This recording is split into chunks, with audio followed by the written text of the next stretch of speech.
Em Formosa, no estado de Goiás, nossos pesquisadores mostram como é a interação entre a área produtiva e a vegetação nativa. É agora na capacitação tecnológica do Bioma Cerrado.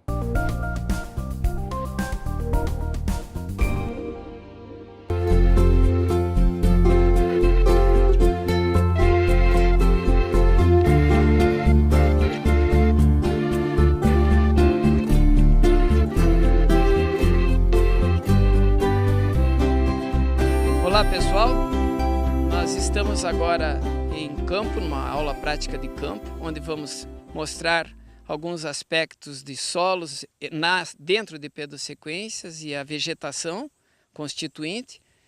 Estamos no campus de instrução do Exército Brasileiro em município de Formosa, estado de Goiás.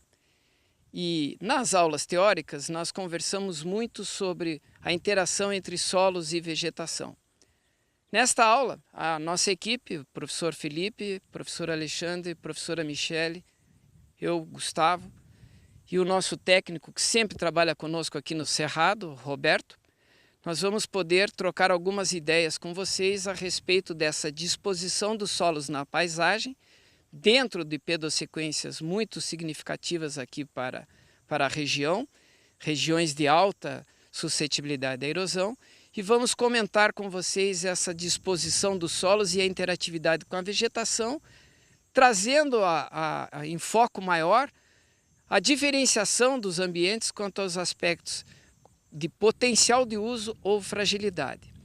Então, nós estamos situados aqui numa porção bem de beira de talude, de rebordo erosivo de planalto, uma situação muito comum nessa situação daqui de planaltos setentrionais brasileiros. Isso é uma situação muito repetitiva e que determina grandes fragilidades. E agora nós vamos mostrar a equivalência dos nossos desenhos, onde tinham-se lá a disposição dos solos em pedossequência e as interações com a vegetação. Então, à nossa esquerda, olhando um pouco mais acima, vocês devem perceber a mudança do relevo. Aqui nós estamos em relevo na faixa de 12% até 16% de declive. Lá em cima, há a presença dos latossolos vermelhos, que são solos muito profundos, porosos, com mantos muito espessos, mantos acima de 5, 6, 10 metros de profundidade, até mais.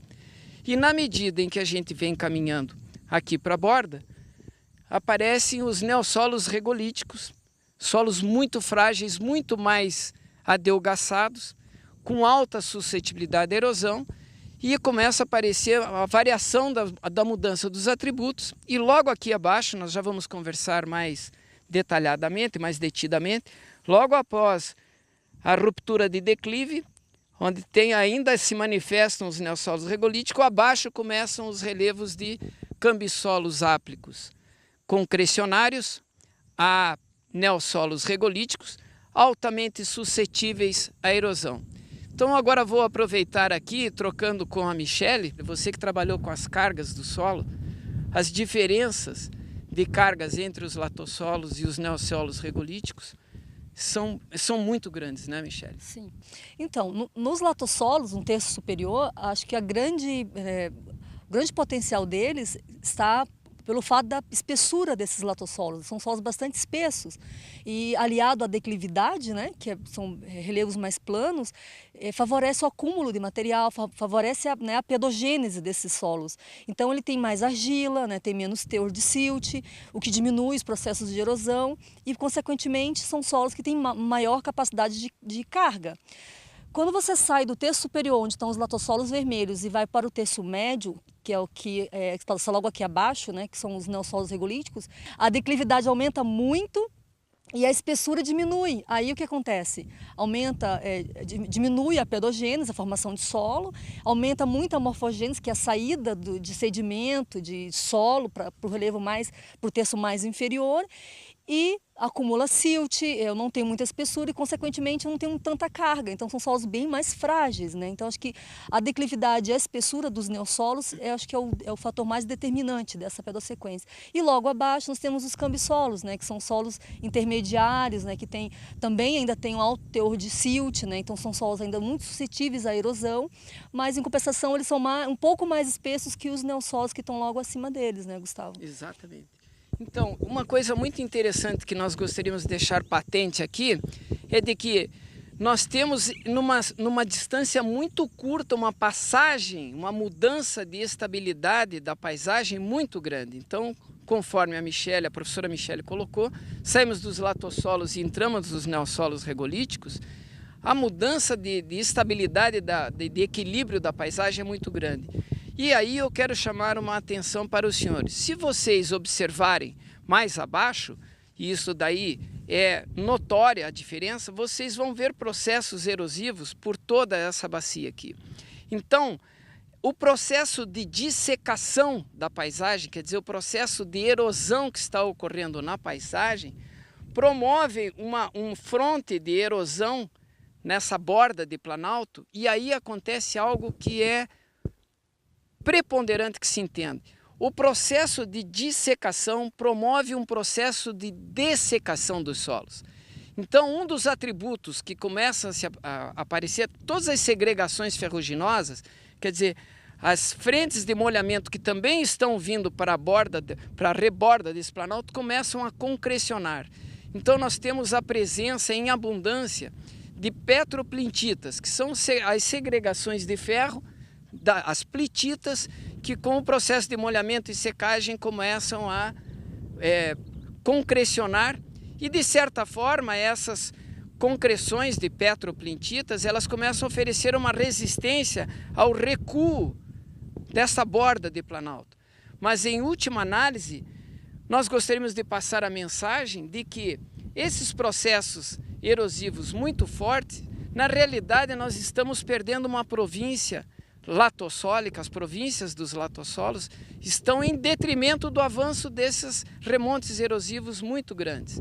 E aí eu quero puxar a situação que a Michele colocou. Nós temos que lembrar que as CTCs desses solos, dos latossolos, são muito baixas. Então, o potencial de carga muito dependente da presença de carbono. E temos que lembrar que, para as condições naturais, pegamos em torno de 20 gramas por quilo.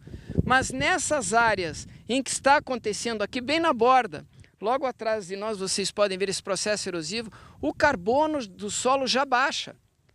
E isso depois o professor Alexandre e o professor Felipe vão comentar, porque há uma perda de carbono, há uma perda de carga, então a própria vegetação está em detrimento desse processo erosivo.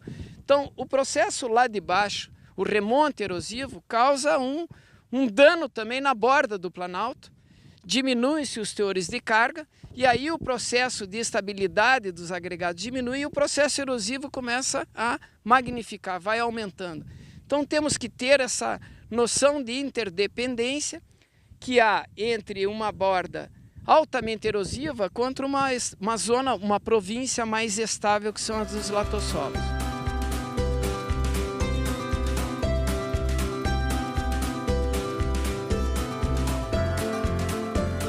Olá, nós estamos aqui exatamente para conversarmos um pouco a respeito dos condicionantes ambientais que fazem com que a vegetação seja, em última análise, a expressão desses mesmos condicionantes que o professor Gustavo, que a professora Michele e todos os demais nas aulas teóricas aqui conversaram com você. Então, é uma visão muito rápida a respeito de como que efetivamente a vegetação ela está distribuída em conformidade com a variação das características ambientais que se tem nesse pequeno espaço aqui do Cerrado, onde nós estamos nesse momento. Então o que nós conseguimos enxergar é que lá ao fundo a vegetação ela é uma vegetação típica de savana, conforme aquilo que a gente havia conversado na nossa aula, né? E essa vegetação que está estabelecida, ela gradativamente vem mudando em correspondência exatamente a essas situações que o professor Gustavo e a professora Michele ressaltaram anteriormente. Então essa quebra de relevo, ou seja, esse grande declive que se estabelece logo aqui à frente é o responsável pela formação de um halo de dessecação, né? E esse halo de dessecação, ele provoca, na verdade, ele favorece o surgimento, o estabelecimento dessa vegetação de savana que nós vemos aqui no nosso entorno. Na medida em que eu vou descendo cá para baixo, o que vai acontecendo, o que vai, de fato, permitindo o estabelecimento dessa floresta que nós vemos aqui abaixo, é exatamente a concentração desse fluxo hídrico que, claro, flui dessas porções mais altas da paisagem por simples e pura gravidade, né? Flui desse ponto e converge naquele ponto logo mais ali abaixo, talvez uns 20, 30 metros ali abaixo, onde nós temos aí vegetação de floresta. Não é isso, Felipe? Pois é, perfeito. O que eu tenho reparado aqui, sabe, Alexandre, é a beleza. Muita gente fala, já me tem conversado, de que o cerrado é uma coisa monótona, né? Nós estamos tendo uma oportunidade aqui, nessa situação de topografia, de ver a mudança rápida que tem da vegetação dos pontos mais altos, né, onde o solo é mais profundo, né, uma vegetação mais exuberante, e ela vai mudando e vai ficando menorzinha, porque exatamente o solo também não está com condição para oferecer condições para que ela, né, seja tão exuberante quanto ela em cima, né, e vai descendo. E o que nós temos aqui?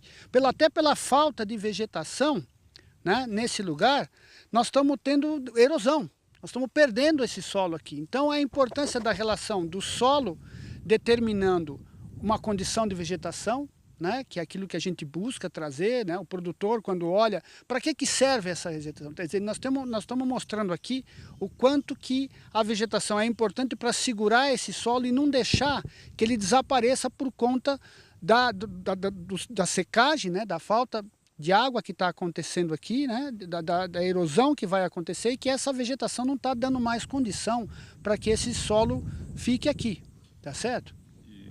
E sabe, Felipe, dentro dessa mesma lógica que você está falando aqui, é importante que você também compreenda isso,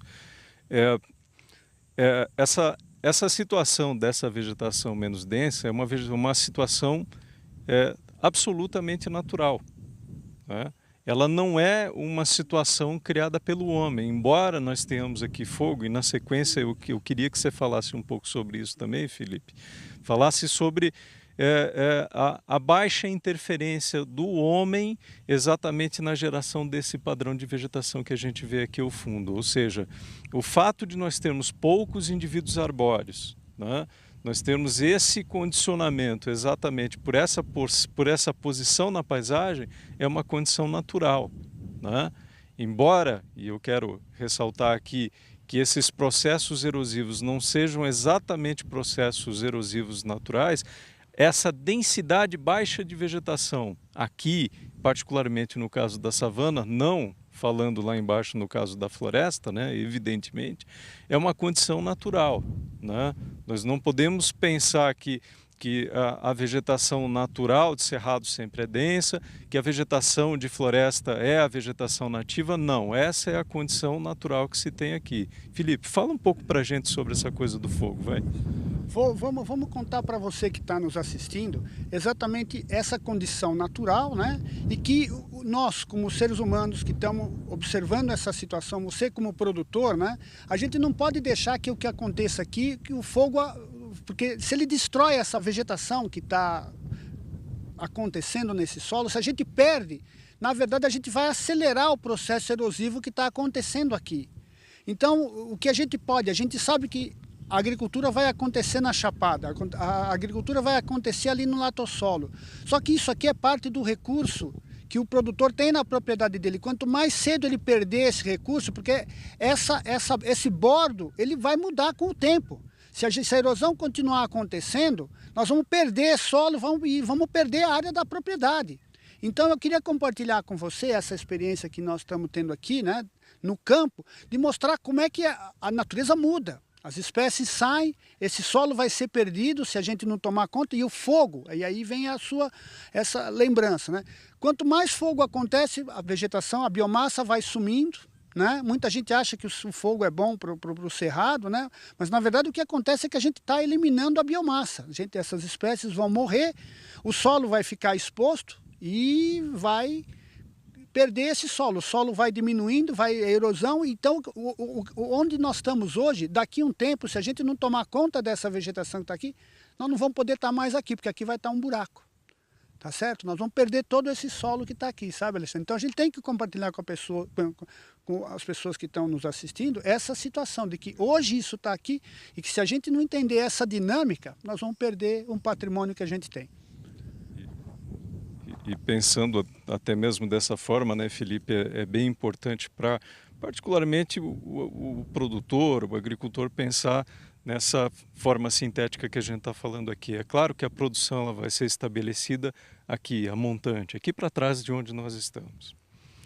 É bastante importante pensar que, de um modo geral, né, Felipe, as pessoas acreditam que o fato de eu ter vegetação natural, cerrado, nessa posição na paisagem, floresta logo mais ali embaixo, isso é o suficiente para até mesmo condicionar a proteção nas superfícies, né? E esquecem que todo o manejo que se tem que ter, todo o cuidado que tem que se ter, até mesmo dentro da área onde está sendo utilizada, né? Ou seja, o manejo dos solos dentro daquele trecho da propriedade que está sendo utilizado para o plantio de soja, para o plantio de milho, também tem que se ter cuidado lá, né? O manejo dos solos, o manejo adequado dos solos é a garantia de que as duas coisas consorciadas, esse ponto aqui da paisagem consorciado com o ponto lá de uso agrícola, né, ele seja a garantia de perpetuação desse sistema de uma maneira equilibrada. E é possível, sim, essa mensagem que de uma maneira assim condensada, né, de uma maneira simples, a gente sempre quer deixar. As duas coisas podem coexistir sim de uma maneira equilibrada. Eu acho que eu gostaria só de colocar um ponto a mais para você, isso. Muita gente acha que isso aqui é mato, que isso aqui não presta para nada. Nós estamos mostrando para você que isso aqui tem um papel fundamental para o sucesso da sua agricultura que está acontecendo ali em cima, né? Porque isso aqui vai ajudar a conservar o seu solo por mais tempo. Então essa vegetação tem um papel, e quanto melhor a gente tomar conta daquilo que é um patrimônio seu, da sua propriedade, né?